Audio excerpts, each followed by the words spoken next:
Dumating na po ulit sa Pilipinas ang panibagong batch ng mga OFW na umuwi po mula sa Middle East matapos maipit sa tumitinding gera.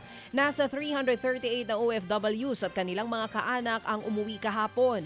Mula po yan sa United Arab Emirates. Sakay po sila ng ika-6 na chartered flights ng gobyerno na lumapag sa Villamor Air Base sa Pasay City. Sinalubong sila ng mga opisyales ng DMW, OWA at maging kinatawan mula po sa Office of the President.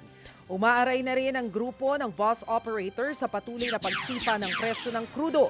Ayon sa Mega Manila Consortium Corporation o MMCC, sana raw ay isaalang-alang ng gobyerno ang pagpapatupad ng fare hike o taas singil sa pasahe. Yun nga lang, aminado ang grupo na mukhang malabo pa ito sa ngayon, lalo't si Pangulong Bongbong Marcos na mismo ang humarang sa fare hike. Nagsimula nang namamahagi ng fuel subsidy ang gobyerno bilang tulong sa mga operator at tsuper. Pero hindi naman daw sapat ang naibigay na 10,000 pesos kada unit sa hanay ng bus dahil sobrang mahal na ng diesel. Medyo mabigat na po dahil nababawasan na po ang deployment dahil po sa sunod-sunod na taas na fuel ngayon. Sa diesel pa lang po, hindi na po kasya yung 10,000. Kasi sabihin na natin na 100 liters na lang ang aming kinukonsumo. So may dagdag pa ang operator na dagdag na bayad para lang po makapagpa-diesel kami ng 100 liters.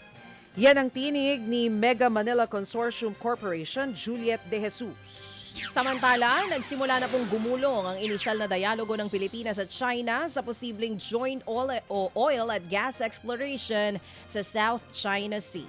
Kasama po ito sa tinalakay sa idinaos na Bilateral Consultation Mechanism meeting ng dalawang bansa na idinaos po sa Guangzhou City sa China nitong weekend. Dinaluhan ng pulong ng mga opisyal ng Department of Foreign Affairs o DFA at Chinese Foreign Ministry.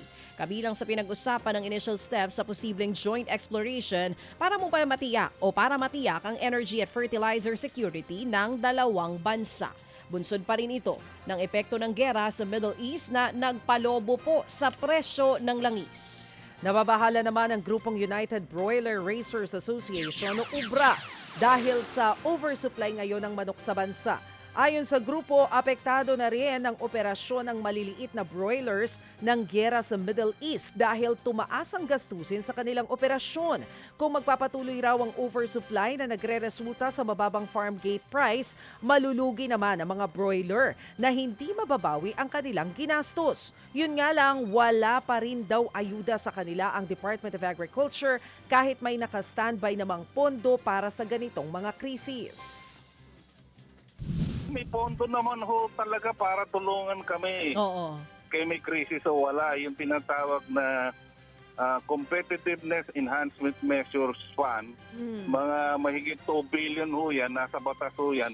Yung mga apektado ng importation, merong safeguard duties, naipon na ho yun eh. Dapat naka-earmark yan, available yan. Ang kailangan bigyan ng atensyon dyan, tulungan yung mga nag-aalaga ng mga tandang at saka inahin para maging sisiw. Pagka ho kasi bumaksak ang presyo ng farm gate, sunod-sunod na yan, babaksak ang presyo ng sisiw, malulugi yung breeder. Yan ang tinig ni United Broiler Raisers Association Chair, Attorney Bong Insyong. Mga kapatid, para sa iba pang mga balita at impormasyon, sundan niyo po kami sa X, Instagram, Facebook at syempre sa TikTok, True Network PH. Mag-subscribe din po kayo sa aming YouTube channel, True Network. May website din po tayo, truenetwork.ph at pwede niyo rin po kaming mapanood sa Channel 19 ng aming True FM TV. Lagi pa rin makinig sa radyo dito po sa 105.9 True FM dahil dito, laging true sa'yo, kapatid. Dito tayo sa totoo, tunay at tapat.